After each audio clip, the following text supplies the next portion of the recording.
Hari ini kita layan 4x4 iaitu Mitsubishi Triton. Basically sebenarnya kereta ni tahun 2020. Jadi owner datang, dia kata bawa rasa melantun-lantun, rasa macam terlalu keras. Jadi bila saya dengar terlalu keras tu, saya terus masuk dekat tester mesin. Kita nak tengok dia keras ke lembut. Sekiranya dia keras, bacaan dia mesti bawah 20. Dan sekiranya dia lembut, dia akan jadi atas kepada 20. Jadi bila kita masuk dekat tester mesin, you guys nampak tak? Depan kiri 40, depan kanan 47, belakang kiri 20 dan belakang kanan 22.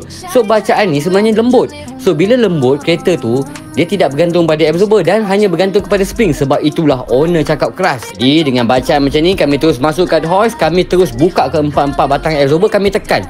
Tengok keras ke lembut. So you guys kat sini, you guys nampak memang lembut sebenarnya. Jadi bila dengan keadaan macam ni, kami refurbishkan absorber ni kepada 40% stiffer untuk kita mantapkan lagi dan untuk kita stablekan lagi 4x4 ni supaya tidak rasa melantun-lantun. A few moments later. Jadi setelah siap je absorber ni, you guys boleh nampak formen kami tekan memang agak keras. So ini baru betul-betul keras supaya kereta 4x4 ni bergantung kepada absorber, bukan kepada spring. Jadi setelah kami test secara manual, kami pun mulakan proses pemasangan ke 4 side. Dan selepas siap, saya terus sendiri ambil kereta ni dan saya test. So dekat sini saya dapat rasakan kepadatan dan kemampapan absorber tu. Jadi setelah semuanya siap, selepas saya test, selepas kita dah tengok macam mana compression dan rebound before dan after, masanya sekarang kita masuk dekat tester mesin, kita tengok berapakah bacaan dia. So dekat sini you guys boleh nampak depan kiri 12, depan kanan 13, belakang kiri 14 dan belakang kanan 15. So bacaan ni barulah absorber ni betul-betul barulah rasa keras.